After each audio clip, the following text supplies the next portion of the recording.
Mercredi 30 novembre 2022, mercredi de la première semaine du temps de l'Avent. Auditeurs, auditrices de Radio Sainte-Thérèse, frères et sœurs en Christ, voici pour vous Socodé Actu, votre bulletin d'information de tous les mercredis, une présentation de Ben Kondo. Les titres de cette session d'information.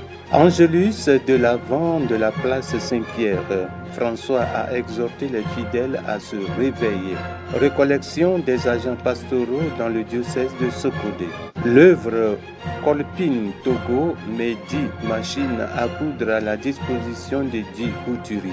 Ce JP Togo, concours de plaidoirie sur le thème de la cohésion sociale avec les héritiers de Mandela de Socodé. Radio Sainte-Thérèse, c'est ma radio.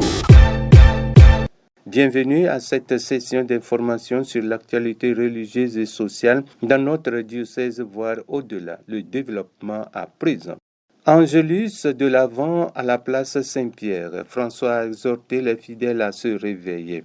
Le pape François, lors de ce premier dimanche de l'Avent qui ouvre le temps de Noël, a exhorté les fidèles à sortir de leur torpeur et à se réveiller pour reconnaître et accueillir le Seigneur qui se cache dans les situations les plus communes et ordinaires de notre vie. Notre Seigneur vient, dit l'évangile de Matthieu en ce premier dimanche de l'Avent. C'est le fondement de notre espérance, explique d'emblée le pape François aux fidèles réunis place Saint-Pierre sous un franc soleil automnal. L'occasion pour lui de s'interroger doublement. De quelle façon le Seigneur vient-il et comment le reconnaître et l'accueillir? À la première question, la réponse est toute simple.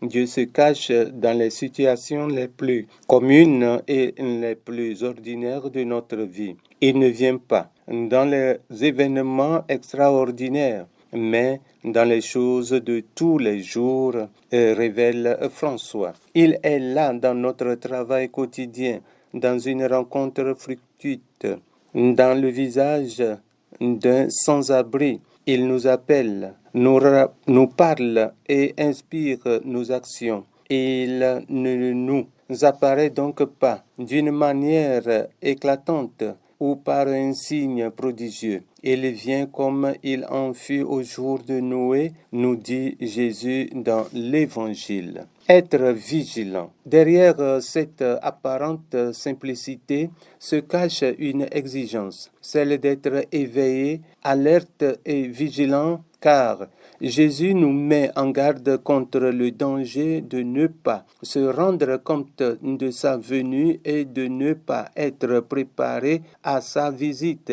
Il le fait en rappelant à ses disciples ce qui est arrivé au temps de Noé. Les gens à cette époque n'ont rien remarqué et le déluge est arrivé emportant tout le monde. Jésus poursuit sa mise en garde en rencontrant le sort de deux qui seront au champ.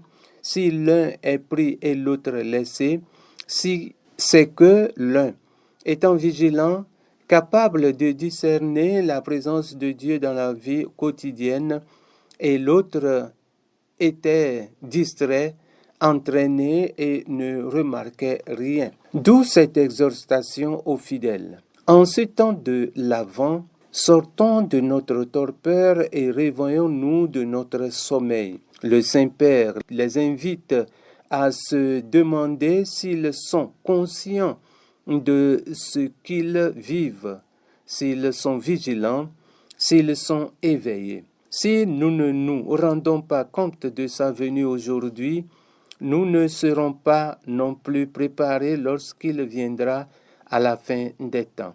Restons donc vigilants, conclut François, invoquant la Vierge pour qu'elle nous soutienne. Elle qui a su saisir le passage de Dieu dans la vie humble et cachée de Nazareth et l'a accueilli dans son sein. Radio Sainte-Thérèse. Récollection de l'Avent des agents pastoraux dans le diocèse de Socodé. Tous les agents pastoraux du diocèse de Sokodé étaient en recollection du 24 au 26 novembre à la direction diocésaine des œuvres. Plus de détails dans ce reportage de l'abbé Moïse Ndadia. Du 24 au 26 novembre 2022, tous les agents pastoraux du diocèse de Sokodé se sont retrouvés à la direction diocésaine des œuvres à Kédia pour la recollection préparatoire au temps de l'Avent.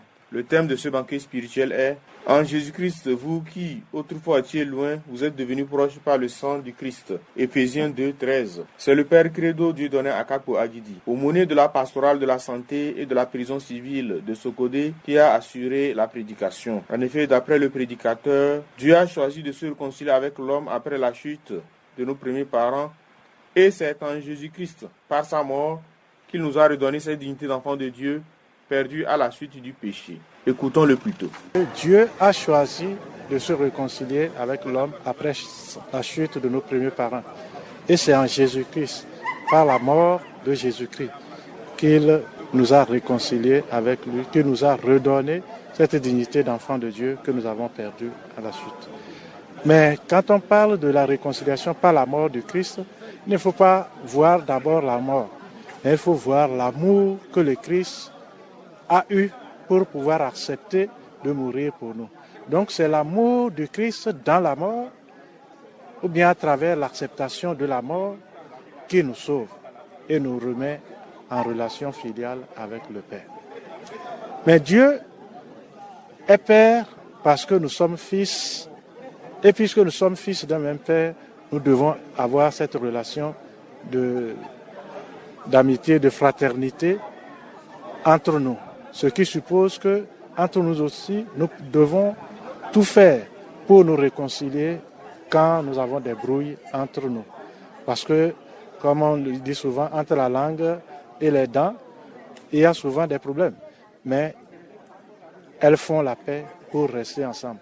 Nous devons être en mesure de faire la paix pour que notre vie ensemble soit une vie de témoignage de l'amour fraternel, où on pourra dire, voyez comment ils s'aiment. Et c'est à travers cet amour qui est miséricorde, cet amour qui accepte l'autre dans sa différence, c'est à travers cet amour que nous pourrons être des témoins de la miséricorde de Dieu. C'est à travers cet amour que nous pouvons être attirants, que le christianisme pourra être attirant, parce que les gens, en nous voyant vivre, vont chercher à savoir ce qui fait la force de notre unité, ce qui fait la force de notre vivre ensemble. Outre les enseignements, la célébration de l'Eucharistie et la prière des heures ont constitué quelques temps forts de cette recollection. Aussi, les agents pastoraux ont bénéficié des temps de méditation et d'adoration du très saint sacrement. Notons que cette recollection s'est achevée sur une note de satisfaction de tous les participants. Pour preuve, c'est quelques impressions. Mes impressions, c'est tout d'abord une joie immense, parce que c'est un thème qui nous prépare au grand mystère que nous allons bientôt célébrer, à savoir la naissance de Jésus, la nativité de Jésus, qui vient nous sauver. Voilà, donc nous sommes bien préparés par rapport à la prédication, à tous les enseignements que nous avons suivis durant ces 2 jours. Voilà, il nous a été rappelé de nous ouvrir davantage pour accueillir le Christ qui vient vers nous et de revoir notre relation avec le Seigneur, notre relation avec nos frères et sœurs avec qui nous partageons notre quotidien. Voilà, donc je tiens à dire merci aux prédicateurs. J'ai trouvé que c'était très édifiant et très parlant, parce qu'il nous a invités à un rapprochement avec Dieu qui est une conséquence du rapprochement avec son prochain. Donc c'est 2 qui sont nécessaires selon son invitation. On ne peut pas aller à Dieu sans se rapprocher de son frère qui vit tout près de toi. Donc je suis vraiment impressionné par cette question qui m'a beaucoup habité et ça m'amène à me poser certaines questions plus tôt pour pouvoir avancer et accueillir le Christ qui vient à Noël. Et j'ai pu retenir quand le père prédicateur parlait de la colère. Quand on s'énerve ou bien on est en colère contre quelqu'un, c'est nous qui souffrons. Nous faisons du tort, nous faisons du mal. Et aussi les exemples de ce matin, entre curé, vicaire, mère supérieure, jeune sœur, ainsi de suite, c'est de nous revoir. Fructueux temps de l'Avent à tous. Radio Sainte-Thérèse. C'est ma radio. L'œuvre Kolbin Togo met 10 machines à coudre à la disposition de 10 couturiers. Dans sa politique d'aide aux populations à sortir de la pauvreté, l'œuvre Kolbin du Togo réalise plusieurs actions humanitaires au profit de ses membres, voire des populations vulnérables. C'est dans cette optique qu'elle a procédé à la remise de 10 machines à coudre à 10 jeunes couturiers de la préfecture de Tchaoudjo le jeudi 24 novembre 2022. Cette cérémonie de remise de machines s'est déroulée sur la paroisse cathédrale Sainte-Thérèse.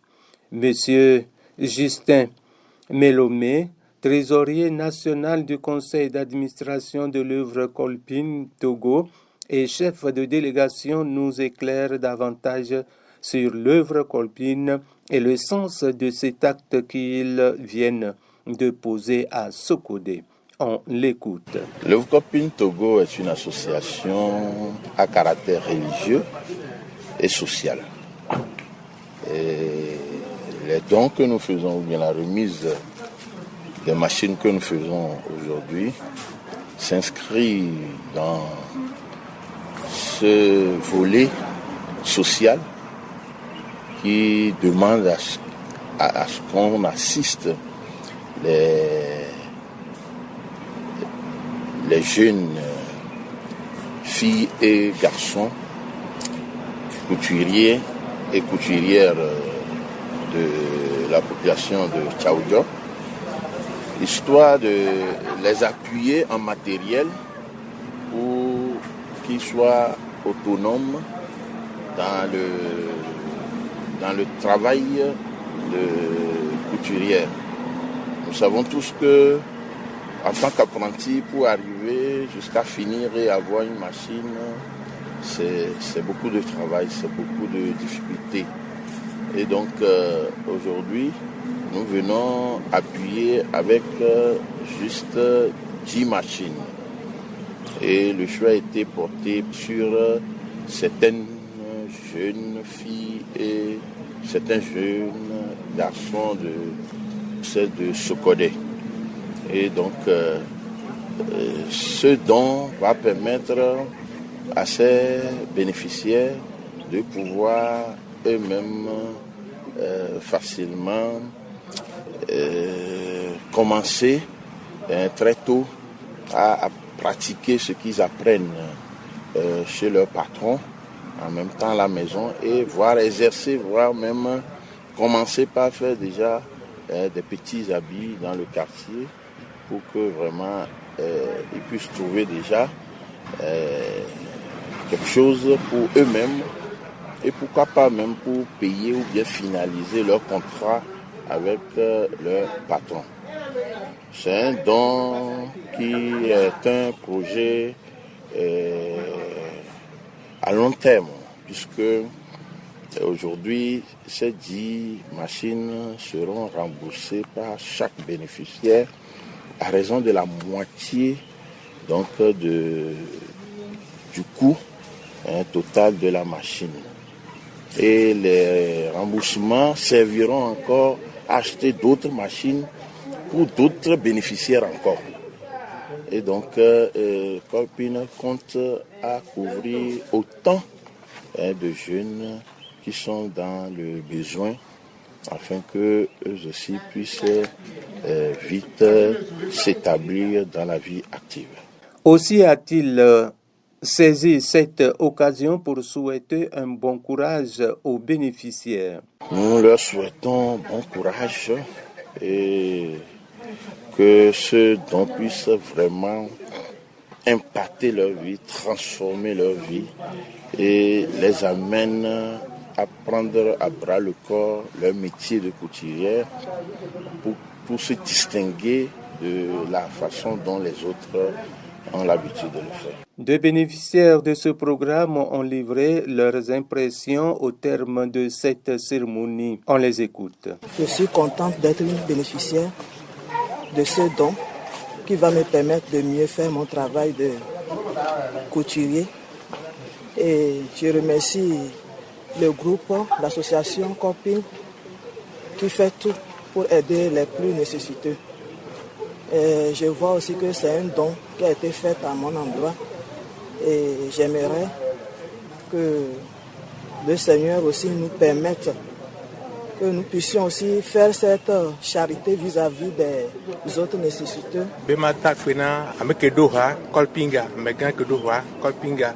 De l'école puta mena mia ameko sin tete mulo le premier tinyo odora le dak pe no be do ane gba inko ameko le do mia tamia do vivenu machine ko na ma ji jom nyal ke ma gbon do ji jom nyal ke ma gbon tia mau de ka pe la dak pe no kudo yesu kudo na maria la dak pe no ne kokolo kwa to mi la pe do lo le ko na mia tamia jagba mia wodo ne ba de vinami mia te nanti fafa pour me de siade kudomia no vieux que la pare kana mia chamia jagba na vile mi kwa sile kwa chona mia chamia no naolo enya kela sienwa e amoko le nkona ha mia kata mia no betudiraji ela gba nko unene amola gba amochan la gba sevivi ne unene to mia dia amegbogbo to chan la gba ba akwe kaka Radio Sainte-Thérèse.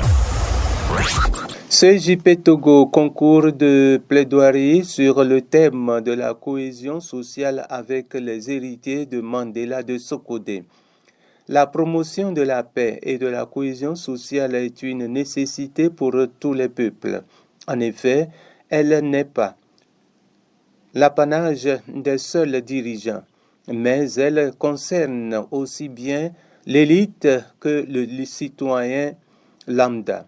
C'est fort de cette noble cause que le Conseil épiscopal Justice et Paix s'est engagé à améliorer les capacités des héritiers de Mandela de Sokodé dans la construction et la promotion de la cohésion sociale dans leur milieu de vie. Cela s'est matérialisé par la tenue d'un concours de plaidoirie le samedi 26 novembre 2022 au Centre culturel Saint-Augustin sur le thème de la cohésion sociale. Après la délibération du jury, Mademoiselle Paole Gladys du CEG Assomption a occupé le premier rang. Mademoiselle Akpa Abireren du CEG NDA, Notre-Dame des Apôtres, a occupé le deuxième rang. La troisième place est revenue à Mademoiselle Ali Djobo Nabila de l'IPM, Institut Polytechnique Mandela. Radio Sainte-Thérèse, c'est ma radio. C'est ici que nous mettons fin à Sokodé Actu de ce mercredi 30 novembre 2022. Cette édition vous a été présentée par Ben Kondo. Avant de nous séparer, le rappel des titres. Angélus de l'Avent à la place Saint-Pierre, François a exhorté les fidèles à se réveiller. Récollection des agents pastoraux dans le diocèse de Sokodé. L'œuvre Colpine Togo met 10 machines à coudre à la disposition de 10 couturiers. CJP Togo, concours de plaidoirie sur le thème de la cohésion sociale avec les héritiers de Mandela de Sokodé. Merci pour votre fidélité aux ondes de la radio Sainte-Thérèse. Retrouvez Sokodé Actu mercredi prochain. Radio Sainte-Thérèse, c'est ma radio.